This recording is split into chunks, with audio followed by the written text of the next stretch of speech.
इतना कहकर महाराज श्री थोड़ा लेटने का प्रयास करते हुए से दिखाई दिए। बातें करते करते काफी समय व्यतीत हो गया था। मैंने वार्तालाप को यहीं विराम देना उचित समझा। रात भी काफी हो चुकी थी। इतने में गाड़ी एक स्टेशन पर रुकी। खिड़की खोलकर किसी से पूछा कि कौन सा स्टेशन है, तो ज्ञात हुआ कि मथुरा है। मैंने प्रकाश अत्यंत धीमा कर दिया तथा ऊपर की बर्थ पर जाकर लेट गया। मैं सोने का प्रयास कर रहा था, किंतु विचारों का प्रवाह कहाँ सोने देता है। मैं भी प्रवाह के साथ बहता जा रहा था। लल विषयक चर्चा से एक बात तो स्पष्ट है कि अध्यात्म पथ बहुत लंबा एवं दुर्गम है। लल के समान परिपक्व वैराग्य, उत्कट एवं निर्मल अनुराग आध्यात्मिक उत्थान के लिए अनिवार्य है। यदि कोई बातें बनाकर मन को बहला लेना चाहे तो अलग बात है, अन्यथा जिसे गंभीरता पूर्वक कुछ प्राप्त करना है, अंतर की ओर आगे बढ़ना है, संसारिकता से दूर हटना है, उसके लिए लल के समान मानसिक अवस्था प्राप्त करना, उसी के समान साधन की अखंडता एवं उसी की तरह चित्त स्थिति अत्यंत आवश्यक है। किंतु इस स्थिति को प्राप्त करना सरल कार्य नहीं। थोड़ा सा प्रयास करो, कुछ ऊपर उठो, फिर किसी ना किसी बहाने मन की अवस्था लुढ़क कर नीचे आ जाती है।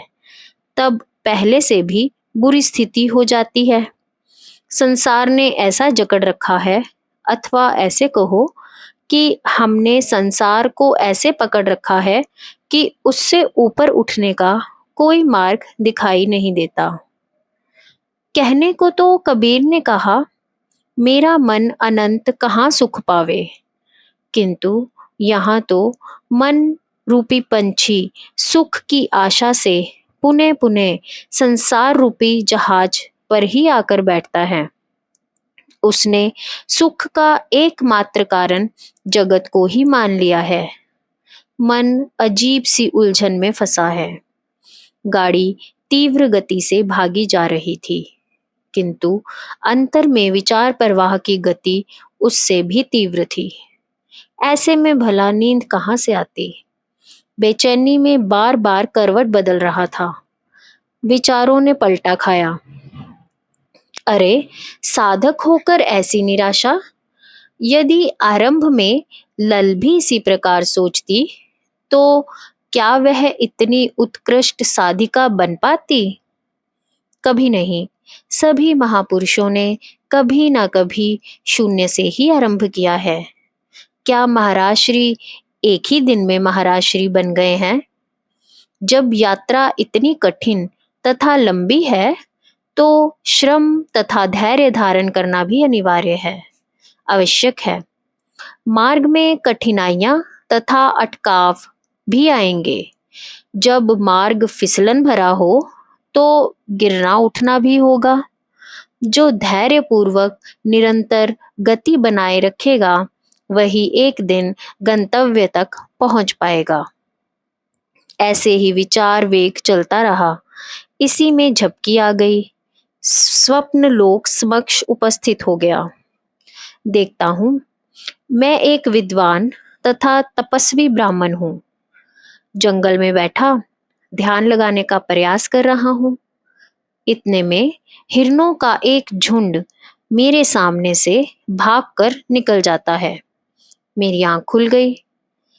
फिर से ध्यानस्थ होने का प्रयत्न करता हूँ, किंतु फिर तंद्राभिभूत हो जाता हूँ तथा स्वप्न में देखता हूँ कि जंगल में घूम रहा हूँ कि सहसा शेर की दुहाड़ सुनाई पड़ती है। मैं भयभीत हो उठता हूँ। इस भयभीत अवस्था में मेरी नींद फिर से भंग हो गई।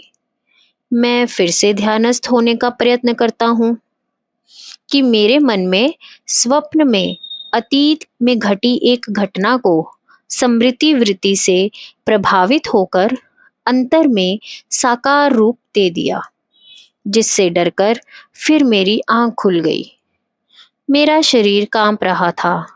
तभी मेरे सामने गुरुदेव प्रकट हो गए। वह कहने लगे, मन की ऐसी भययुक्त अवस्था के साथ ध्यान करने बैठे थे।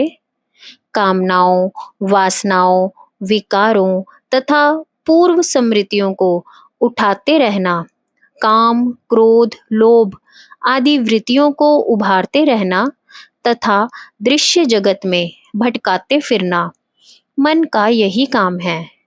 चंचल मन से काहे का ध्यान। अंतर में शक्ति की क्रिया हो रही हो, किंतु दृष्टा बने रहने के स्थान पर मन दृश्य जगत में ही भरमता फिरे तो काहे का साधन। मन ऐसा वश में हो कि जिधर लगाया जाए उधर ही लग जाए, जहां से हटाया जाए हट जाए। मन पर नियंत्रण के अभाव में सब प्रयास विफल हैं। पहले मन को साधो। सधे मन को जहां लगाओगे वहीं लग जाएगा।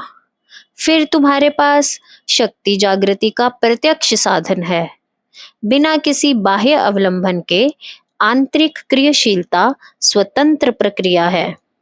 इसकी स्वतंत्रता में मन की चंचलता को बाधक मत बनने दो।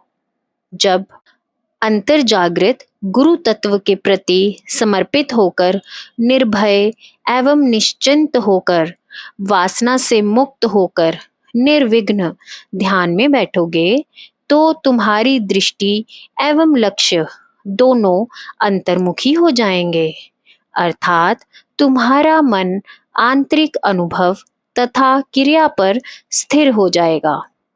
अन्यथा मन तुम्हें उठा उठाकर पटकता मारता रहेगा। तुम्हारा शरीर ध्यान में बैठने का दंभ करेगा, किंतु मन तुम्हें जगत में लेकर घूमता फिरेगा। कभी भयभीत तो कभी हर्षित, कभी इधर तो कभी उधर करता ही रहेगा। मेरी निद्रा टूट गई। देखा तो महाराज श्री ध्यान में तल्लीन थे। गाड़ी कभी ठहरती कभी चलती, लोग चढ़ते उतरते थे, किंतु महाराज श्री अपने कूपे में ध्यान मग्न।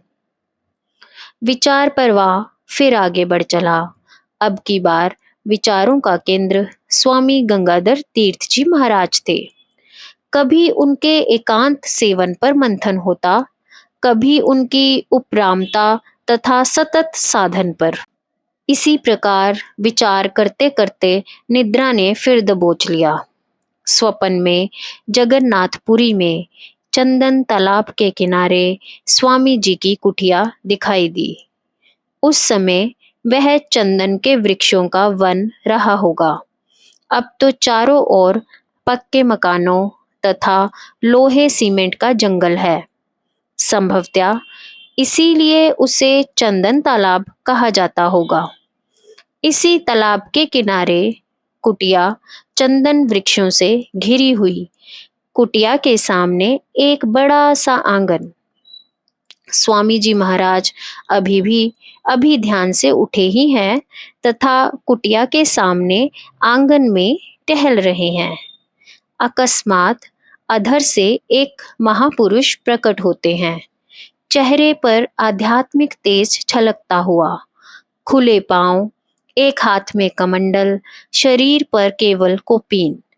गंगाधर तीर्थ जी महाराज देखते ही पहचान जाते हैं, यह तो हमारे परम गुरुदेव हैं, स्वामी परमानंद तीर्थ जी महाराज।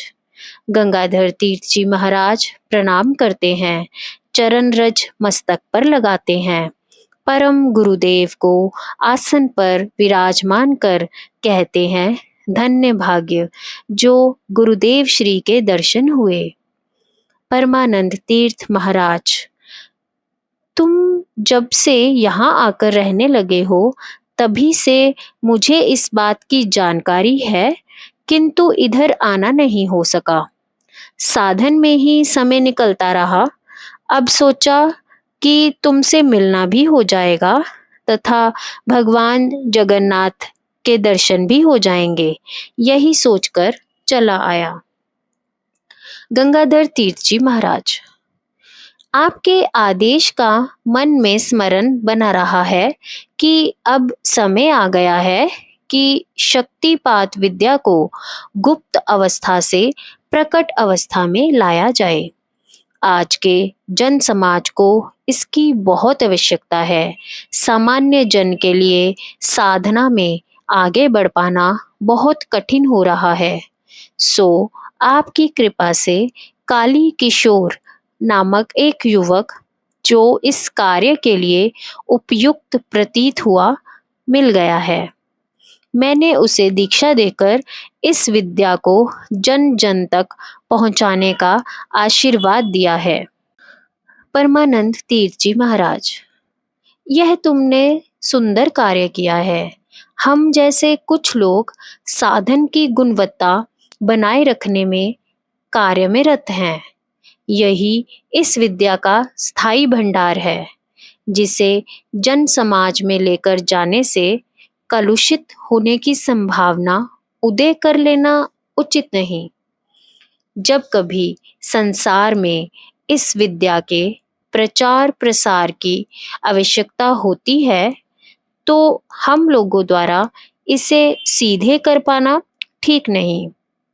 इसके लिए ऐसे साधक की आवश्यकता होती है जो जन समाज में रहकर इसका प्रचार कर सके।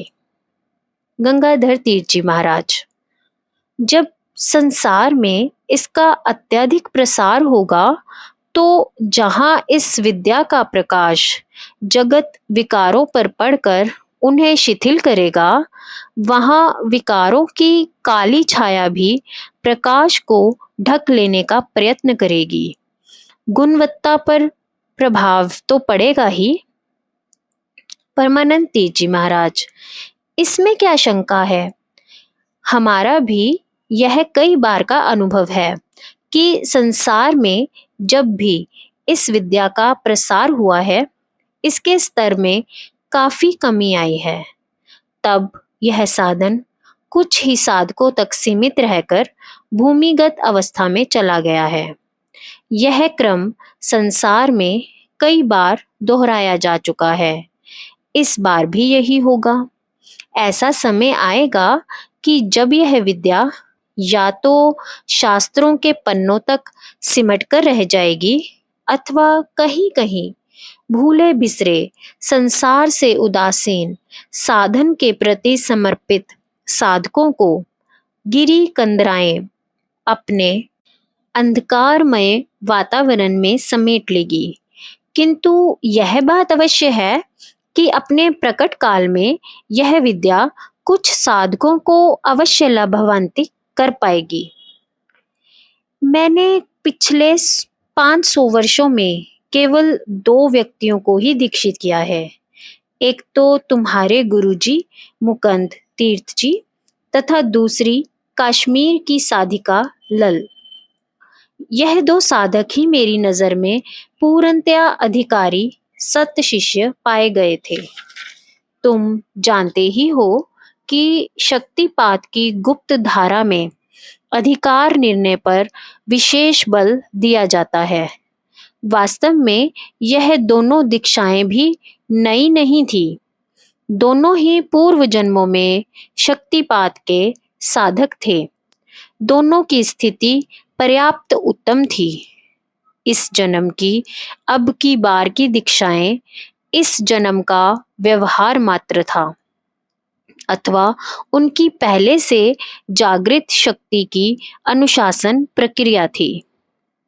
अपना मुख्य उद्देश्य शक्ति को अधिक से अधिक सूक्ष्म स्तरों तक ले जाना है, ताकि भूमिगत स्तर पर यह साधन सदैव ही सजीव बना रह सके।